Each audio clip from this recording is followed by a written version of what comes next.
I never thought I'd write this down. Honestly, it still feels like a bad dream, but maybe getting it all out will help. I want to tell you about my friend Daniel Hayes, a guy who had everything going for him until his whole life got ripped apart. Daniel was one of those people you couldn't help but root for. He wasn't born into wealth or privilege. His mom worked double shifts at a diner in Baltimore, and his dad had walked out when he was 6. But Daniel had this way about him, always charming, always ready to help. He wasn't the loudest guy in the room, but when he spoke, you listened. After college, where he'd somehow managed to juggle 2 part-time jobs and a business degree, he landed a job as a business assistant at Stroud & Parker, one of those towering financial firms in downtown Manhattan. You know the type: glass walls, modern art in the lobby, the smell of overpriced coffee lingering in the air. Daniel's role wasn't glamorous. He started at the bottom, running numbers, setting up meetings, basically doing whatever needed to be done. But the guy had a gift. He saw patterns where others saw spreadsheets. Within a year, he'd caught the attention of the execs by suggesting a strategy that ended up saving the company millions. I remember the night he told me about his promotion. We were sitting on the fire escape of his tiny Brooklyn apartment, the city buzzing below. His face was half lit by the neon sign of the bodega across the street. "They made me senior business analyst," he said, barely able to hide his grin. "That's huge." I clapped him on the back, almost making him drop his beer. "It's more than I ever thought," he said, staring off into the night. "But I keep thinking, what if it all goes away?" I shrugged it off back then, but looking back, maybe he felt it coming. Of course, not everyone at Stroud & Parker was thrilled about Daniel's rise. Especially not his so-called friends, Tom Callahan and Eric Lang. They'd all started together, but while Daniel climbed the ladder, Tom and Eric were stuck in the same old roles. It didn't help that Daniel was dating Emily Brooks, a girl they'd both crushed on back in college. She was all freckles and messy blonde hair, with a laugh that could fill a room. The wedding was set for early summer. They planned it at this little chapel upstate, a whitewashed building surrounded by wildflowers. Daniel had saved every penny, wanting to give Emily the day she deserved. He'd even rented this old-school convertible to drive them away as husband and wife. But none of us saw what was coming. The day of the wedding, everything was perfect. The sun hung lazily in a blue sky, and guests filled the wooden pews, fanning themselves with programs. I was Daniel's best man, standing by his side as he waited for Emily to walk down the aisle. His hands were shaking, and he kept adjusting his tie, his nerves spilling over. Then, just as the first notes of the wedding march played, the doors swung open, but not for Emily. Instead, 3 men in dark suits walked in, their faces hard as stone. "Daniel Hayes?" one of them asked, his voice slicing through the murmurs. Daniel nodded, his face pale. "You're under arrest for conspiracy and corporate espionage." The room erupted. Emily appeared in the doorway, her white dress catching the sunlight, her bouquet slipping from her fingers. Daniel didn't fight. He just stood there as they cuffed him, his eyes never leaving Emily's. They dragged him out, and I followed, my own heart slamming against my ribs. "This has to be a mistake," I shouted, but the agents didn't even look at me. "The prosecutor behind this?" None other than Mitchell Reeves, the same guy Tom and Eric had been cozying up to for months. Reeves had a reputation for being ruthless, and it turned out he'd been fed evidence, fake evidence, that Daniel had sold company secrets to a competitor. As Daniel disappeared into the back of a black SUV, I caught a glimpse of Tom and Eric in the crowd. They weren't shocked. They weren't angry. They were smiling. That was the moment I knew. This wasn't just a mistake. This was a setup. They didn't even let him change out of his suit. The ride to the Federal Detention Center was a blur of city lights, smeared through the tinted windows. Daniel sat wedged between 2 agents, the cold metal of the handcuffs biting into his wrists. He didn't speak. His mind was still back at the chapel, replaying the last look on Emily's face, the way hope had crumbled into horror. The precinct was a mess of noise and chaos.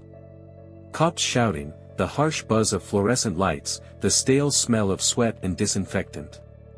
They processed him like a common criminal. Fingerprints, mugshots, a cold pat-down that left him shivering. His suit was peeled away, replaced with an orange jumpsuit that hung loose on his frame. He tried to explain.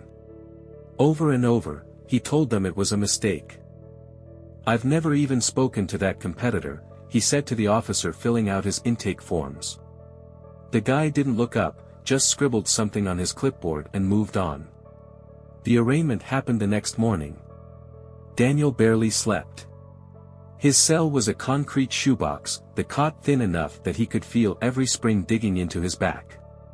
At dawn, they shoved him into a van with a half-dozen other men, all of them bleary-eyed and shackled. The courtroom was nothing like the ones on TV. No dramatic speeches, no chance to explain himself. Mitchell Reeves stood there, all sharp angles and smugness, listing out the evidence. Emails. Bank transactions. Confidential files traced back to Daniel's laptop. His lawyer, a public defender with dark circles under her eyes, looked lost before the trial even began. Bail was denied. A flight risk, the judge had said, his voice as flat as his expression. In under an hour, Daniel's fate was sealed. And that's how he ended up in Eastview Correctional Facility. Eastview wasn't the worst prison in the state, but it wasn't far from it. The building itself squatted on the outskirts of a dying industrial town, surrounded by razor wire and dead grass. The walls were gray and pockmarked, graffiti scrawled in places the guards couldn't reach. Solitary confinement wasn't a cell, it was a tomb. 8 by 10 feet of concrete, a slab bed, a metal toilet bolted to the floor. The door was solid, with only a narrow slit for food trays and a pinhole window that let in a sliver of light when the hallway fluorescence buzzed to life. At first, Daniel kept a grip on reality. He counted the days by scratching lines into the wall with a jagged piece of metal he'd pried from the bed frame. He tried to keep his mind sharp, reciting old business formulas, doing mental math, replaying board meetings and spreadsheets in his head. But days turned into weeks. Weeks into months. The isolation gnawed at him. His thoughts, once clear, started to twist in on themselves. He'd hear things, the scrape of shoes outside his door, whispers in the ventilation shafts. Sometimes he'd bang on the walls, just to hear the sound, to remind himself he wasn't deaf or buried alive. He started talking to himself, just to fill the silence. Sometimes he'd talk to Emily, imagining her sitting at the edge of the bed, her face soft and full of understanding. Other times, his words turned sharp, his voice bouncing off the walls, accusing Tom and Eric of everything they'd done to him. The worst were the dreams. He'd see the chapel again, the petals of Emily's bouquet scattered on the floor, the sun too bright, making everything feel brittle and false. And always, those men in suits, their hands cold as they dragged him away. After a year, he stopped counting the days. What was the point? The scratches on the wall were just scars now, a timeline of his descent. His body thinned, his skin stretched tight over his bones. The food, gray slop on a tin tray, was tasteless, something to keep his body alive while his mind frayed at the edges. Then, one night, he heard it. A scraping. Faint, rhythmic, coming from somewhere behind his bed. Daniel sat up, his heartbeat thudding in his ears. He pressed his ear to the wall, his breath clouding in the cold air. Scrape. Pause. Scrape. Hello. His voice was hoarse, the sound of it startling after so many silent days. For a moment, nothing. Then, is someone there? The voice was thin, muffled through concrete, but real. Human. Daniel's hands shook. Yes. Yes, I'm here. The scraping stopped. There was a silence so deep he thought he'd imagined the whole thing. Then the voice again, cautious but hopeful. "What's your name?" "Daniel. Daniel Hayes." A pause. "I'm Peter. Peter Shaw." That was it, the moment the ground shifted under Daniel's feet. He wasn't alone anymore. And for the first time in forever, he felt a flicker of something dangerous. Hope. Peter Shaw's voice became a lifeline. In the suffocating silence of solitary, the faint whispers through the concrete wall were like oxygen. They started slow, exchanging small facts to prove they were real, not figments of each other's unraveling minds. Peter told Daniel he'd been in Eastview for almost 8 years. "White-collar crime," he said with a bitter laugh. "Insider trading. Except it wasn't me, it was my boss. I was the fall guy." Daniel knew the feeling. He shared his own story, how success had turned his friends into enemies, how Reeves had twisted his life into a nightmare. "It's the ones closest to you," Peter said one night. "They know exactly where to stick the knife." The days passed differently now. They developed a system: 3 knocks to start, 2 to stop. They spoke in the evenings when the guards' rounds were less frequent. Daniel would sit on the cold floor, his back against the wall, his knees drawn up, listening to Peter's stories of the outside world, the memories of fresh air, the smell of coffee, the hum of city streets. It was Peter who first brought up the idea of escape. "I've been digging," he said one night. His voice was low, cautious. "For years now. Thought I'd die before I made it through, but, with you here." Daniel's pulse quickened. "You're serious?" "As a heart attack. I started in the corner, behind my bed. I didn't have a plan, just needed to do something. But if we dig together, we might actually make it out." That's how their secret project began.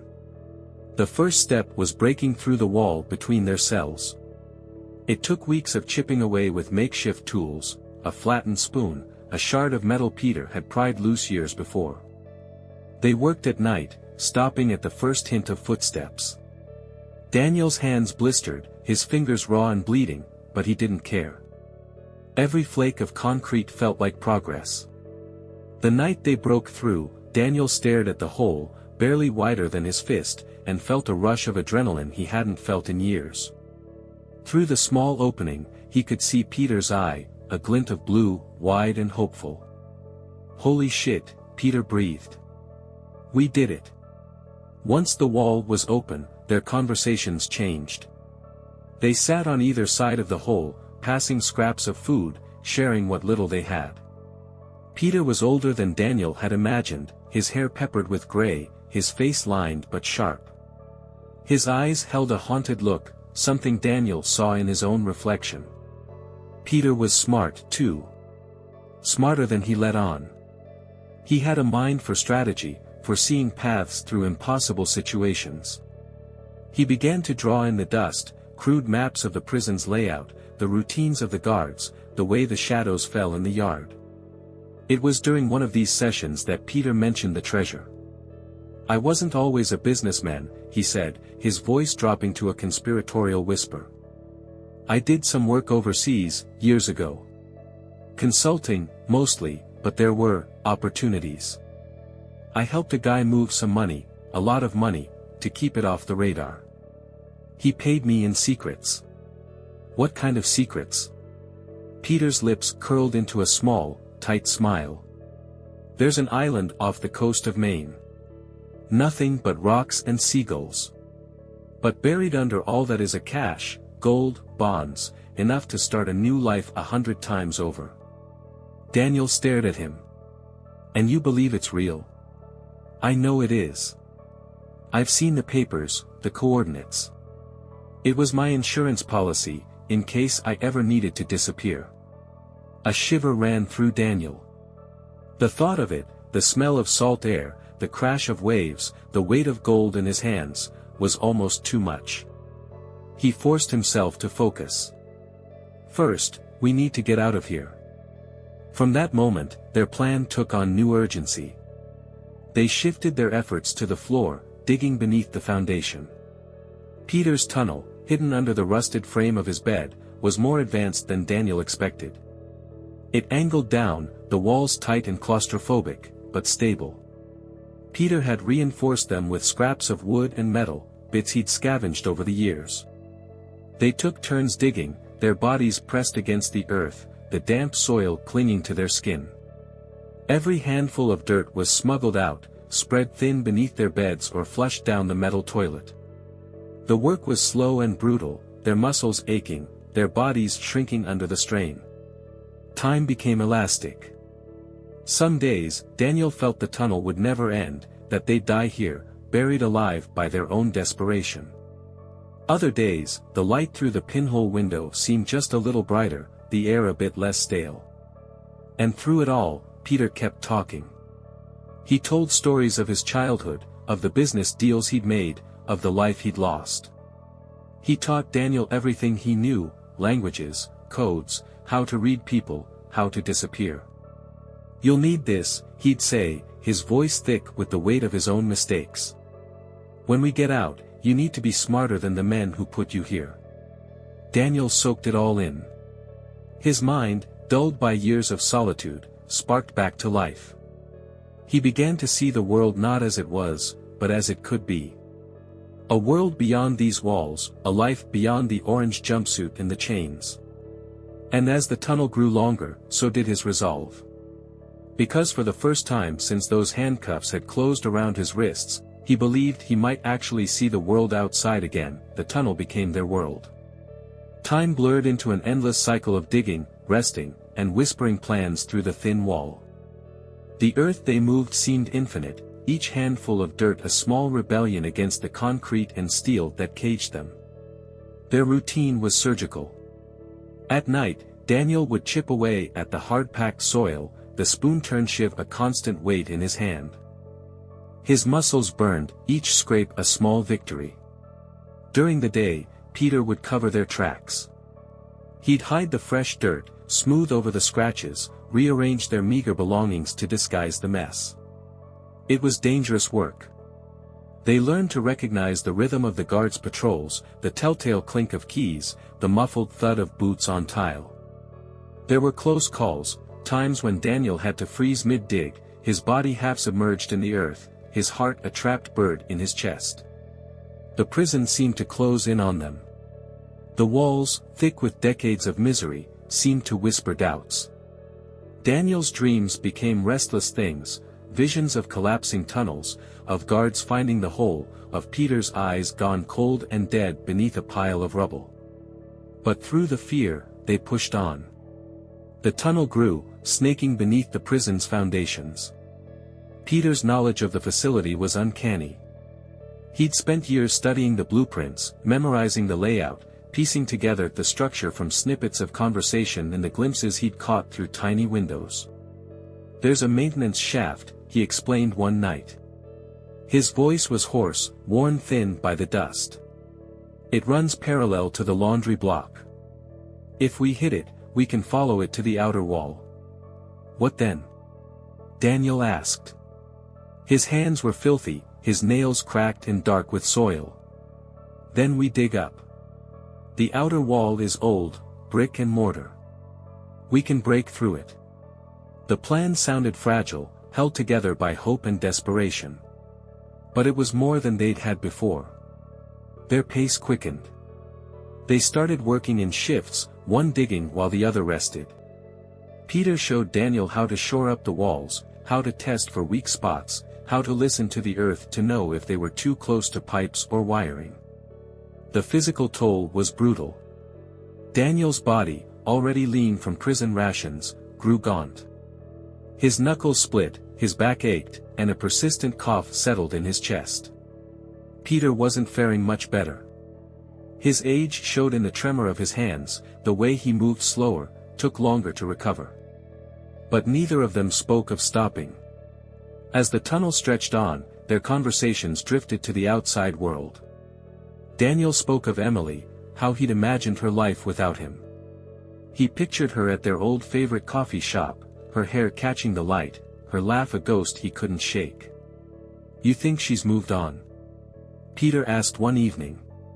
His voice was soft, almost cautious. Daniel hesitated. She'd be stupid not to. He swallowed hard. But I hope she hasn't.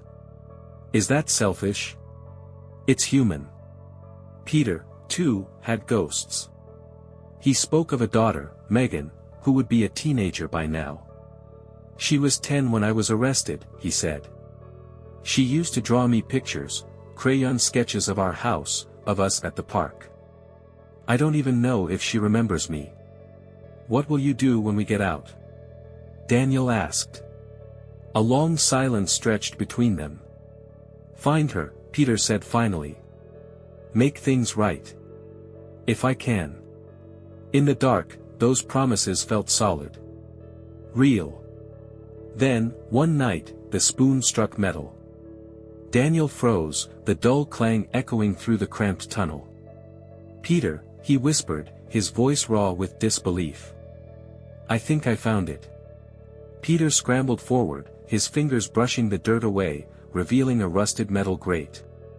His breath came in short, sharp bursts. The maintenance shaft, he murmured. It's real. The two men stared at each other, the weight of their impossible progress hanging between them. It had been nearly a year since they'd first spoken through the wall. A year of digging, of bleeding and sweating and praying. Daniel felt a sob rise in his throat, but he swallowed it down. What now? Now, Peter said, his face half-shadowed, we find out if the rest of my plan holds up. For the first time, the tunnel didn't feel like a grave. It felt like a way out, the maintenance shaft became their new world. The rusted grate gave way with a muted groan, and the two men squeezed through, one after the other, into the narrow corridor. The air was different here, stale but mobile, carrying the faint hum of machinery. Pipes crisscrossed above them, dripping condensation, and the floor was slick with grime. This leads to the laundry block, Peter whispered, his voice barely more than a breath. We follow this until we hit the outer wall. Their progress was slow. The shaft was tight, forcing them to crawl on hands and knees. Their orange jumpsuits, already stained with dirt, became soaked and heavy. Each movement sent echoes through the metal, and every drip of water sounded like a hammer strike. The fear of being caught coiled tight in Daniel's gut. The guards had grown suspicious in recent weeks. They'd increased their patrols, thrown open cell doors at random, their eyes sharp and searching. It had only been luck, or Peter's meticulous attention to detail, that had kept their secret safe. But luck, Daniel knew, was a fickle thing. They reached a junction where the shaft widened into a low-ceilinged room filled with ancient machinery. The hum of a ventilation fan buzzed in Daniel's teeth. Peter lowered himself down, his movements stiff and slow. Daniel followed, his feet hitting the ground with a wet slap. We'll rest here, Peter said. His breathing was shallow, a faint wheeze undercutting every exhale. Just for a minute. Daniel nodded, sinking against the cool metal of the wall. His body felt hollowed out, his muscles quivering with exhaustion. Peter pressed a trembling hand against his chest. Just need to catch my breath. But the minutes dragged on, and Peter's breathing didn't steady. His face had turned gray, beads of sweat pooling at his temples. Are you okay? Daniel asked, his voice tight with alarm. Old injury, Peter muttered. Heart, not as strong as it used to be. He looked up, his eyes glassy. I thought I had more time. Panic licked at Daniel's edges. You can't do this. Not now. Peter's lips twitched into a half-smile. Listen to me, he said, his voice thin but urgent. The tunnel, it runs beneath the east wing. There's a drain access, if you get to it, you can crawl to the outer wall. We'll get there together. No, Peter's hand shot out, grabbing Daniel's arm with surprising strength. You need to go. If they find us both, it's over. Daniel shook his head, his vision blurring. I can't. You can. Peter's eyes sharpened, a final spark of the man he had been. I'm already a dead man. But you have a life waiting. You have a future. Tears burned Daniel's cheeks, streaking through the dirt. I don't want to do this without you. Peter's grip softened. You'll do it for both of us. And then his hand fell away. Daniel sat frozen, the reality of it swallowing him whole. The only sound was the distant thrum of the fan, the slow drip of water. But grief, sharp and searing, gave way to something else. Determination. Daniel forced himself to move. He found the drain access Peter had described, a rusted hatch beneath a cluster of pipes. It took all his strength to pry it open, the metal biting into his hands. He slid inside, the world closing in around him, the tunnel a tight, suffocating squeeze. But he pushed on. The drain was a nightmare of filth and darkness. His body scraped against rough concrete, his lungs pulling in the damp, fetid air. His fingers clawed at the muck, finding purchase, pulling him forward inch by inch. He thought of Peter. Of Emily. Of all the moments that had led him here. The tunnel sloped upward, and his fingers brushed against brick. The outer wall. He fought through the sludge, his fingers numb and bleeding, his body a collection of aches and sharp pains. When the first brick came loose, he almost didn't believe it. He attacked the wall with everything he had, his fists slamming into the weakened mortar. The night air seeped through the cracks, cool, clean, a promise. And then, with one final push, the wall crumbled. Daniel tumbled out into the open, his body hitting wet grass.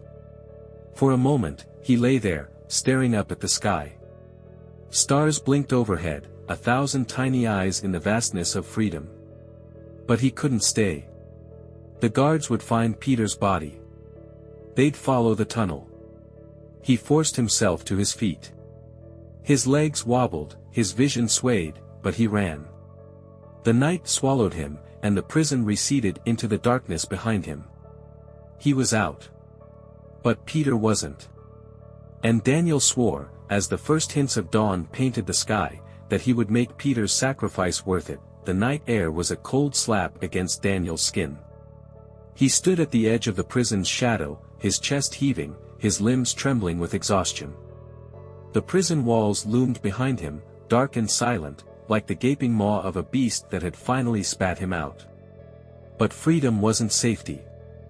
He forced his body into motion, each step a battle. The prison sat on the outskirts of town, surrounded by brush and rocky hills. His feet sank into the damp earth, mud sucking at his worn prison shoes. Branches scratched his arms, leaving thin, bloody lines against his pale skin. Daniel kept low, moving through the brush, his mind racing. His prison jumpsuit was a beacon, anyone who saw him would know. He needed new clothes, food, a place to hide. He needed to disappear. The first light of dawn began to seep into the sky, muted gray that turned the landscape into shades of ash. Daniel's vision blurred, the world tilting beneath him. His body was a patchwork of pain, every muscle pulled tight, his skin stretched thin over bone. He stumbled onto a narrow road, its cracked asphalt slicing through the brush. He hesitated, his eyes darting up and down the empty stretch. The urge to run was a pulse in his veins, but he needed to be smart. Careful. He turned left, keeping to the side of the road, ducking low whenever a car passed.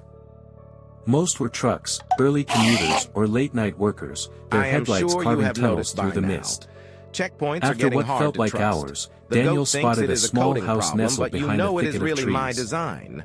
It I was will take old, this map paint to its peeling, knees a and rusted you truck along parked with in the it. gravel It will driveway. be a tasty snack for The sure. kind of place where people minded their own business. He crept closer, his breath shallow. The windows were dark, the house still. He slipped around to the back, his fingers finding purchase on the rough wood of the doorframe. It was locked. Desperation sharpened his senses. He found a rock, wrapped his hand in his jumpsuit, and struck the window. The glass cracked, a muted pop, and he cleared the shards with quick, nervous sweeps. He slid inside, his body folding into the small kitchen. The house smelled of dust and old coffee. The counters were cluttered with unopened mail, dishes stacked in the sink. Daniel moved through the rooms, finding an old bedroom with a half-open closet.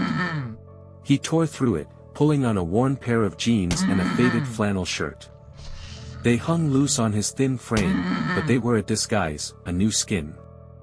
He stuffed his jumpsuit into a trash bag, burying it beneath old newspapers and empty cans. He found a half-eaten loaf of bread on the kitchen counter, tearing into it with shaking hands. The dry crust scraped his throat, but he didn't care. His body absorbed the food with a desperate hunger, his mind clearing with each bite. Daniel filled an old thermos with water from the tap, stuffing it into a worn backpack he'd found in the closet. He took a quick inventory of the house, no photos, no signs of children, only a pair of men's work boots by the door. Whoever lived here was alone, maybe a trucker who wouldn't be back for days. He slipped out the back door, his new clothes blending him into the early morning. He followed the road, keeping to the shadows, his mind already working through the next steps. He needed to get to the city. He needed cash, a burner phone, a new name. His mind flickered to Peter, to the treasure he'd spoken of, the promise of wealth and a new life. It seemed impossible, a fantasy painted over the grim reality of his situation. But Daniel had nothing left to lose. He made his way to the bus station, slipping inside as the city began to wake. The station was a relic of another era, worn vinyl seats, yellowing posters, the smell of stale coffee and diesel. He moved through the small crowd, his eyes down, his shoulders hunched. At the counter, he paid for a ticket with a crumpled bill he'd found in the truck's glove box. The woman behind the glass barely looked at him, her eyes glazed with the monotony of the early shift. Daniel slid into a seat by the window, the bus rumbling to life beneath him. He watched as the town slipped away, the prison a distant shadow against the hills. For the first time in years, he was moving towards something instead of running away. But the world outside was full of dangers, police bulletins, security cameras, the whispers of those who might recognize his face. And somewhere out there, buried beneath layers of stone and time, was the key to his future. Daniel pressed his forehead against the cool glass, his breath fogging the window. He thought of Emily, of Peter's quiet smile, of the dirt beneath his nails and the fresh air filling his lungs. Freedom wasn't the end. It was only the beginning. The bus rumbled along the cracked asphalt, its windows fogged with the breath of tired travelers. Daniel sat near the back, his head pressed against the cold glass, eyes half-lidded as the city slowly unfolded beyond the horizon. The buildings rose like jagged teeth, their windows reflecting the pale morning light. He hadn't slept. His mind raced, tangled with grief and purpose. Peter's face haunted him, the last spark of life dimming behind his eyes. Daniel clenched his fists, his nails biting into his palms. He had to make Peter's sacrifice mean something. The bus raced to a stop at a grimy station on the city's edge. Daniel slipped out, keeping his head low, his new clothes hanging loose on his wiry frame. The city swallowed him whole, streets teeming with life, the air filled with exhaust and the hum of a world that had moved on without him. He moved with purpose, blending into the flow of foot traffic. He found a thrift store in a dingy strip mall, its neon sign buzzing. Inside, he used the last of his stolen cash to buy a baseball cap, sunglasses, and a worn duffel bag. He changed in the back of the store, shoving his old clothes into a trash bin. The new look helped. He caught his reflection in a cracked window, a stranger staring back. Good. Daniel navigated through alleys and side streets until he reached a small public library. The building was old, its brick facade crumbling, but it offered anonymity and free Wi-Fi. He slipped inside, the cool air washing over him. At a public computer, he typed with practiced caution. News sites flashed with headlines, prison escapee on the run. I am sure you have His noticed own by mugshot now. stared back at him, Checkpoints are younger getting and hard to softer, trust. a ghost of the man he'd thinks it is a become. coding problem, but He you know forced it is really himself my to read design. the article, The I will guards take had this found map to Peter's its body, knees and the you tunnel, along the with crude it. tools. It will be a tasty snack They for believed sure. Daniel had killed him to escape. A fresh wave of guilt crashed over him, but he swallowed it down. He couldn't afford weakness. He moved on to maps, scanning satellite images of the coastline, focusing on the small, rocky islands that dotted the water. Peter's stories echoed in his mind, the island where the treasure was hidden, a relic from a long-forgotten smuggling ring. The island wasn't far. If Peter's story was true, then Daniel's salvation lay just beyond the horizon. He left the library and found a pawn shop. He traded an old watch he'd found in the truck for a cheap prepaid phone and a few more dollars. It wasn't much, but it was enough. Daniel spent the next few days laying low, sleeping in parks and abandoned buildings. He moved only when necessary, his senses honed by years in the cell. He kept to the shadows, avoided cameras, and listened for the whisper of sirens. On the fourth day, he made his move. The marina was quiet in the early hours, the water a dark mirror beneath the gray sky. Daniel crept along the docks, his breath clouding the air. Most of the boats were locked up tight, but he found a small skiff with a weak padlock on its mooring line. He pried it open with a rusted tool he'd found, his hand steady despite the cold. The boat bobbed gently as he climbed aboard, its old engine grumbling to life under his coaxing.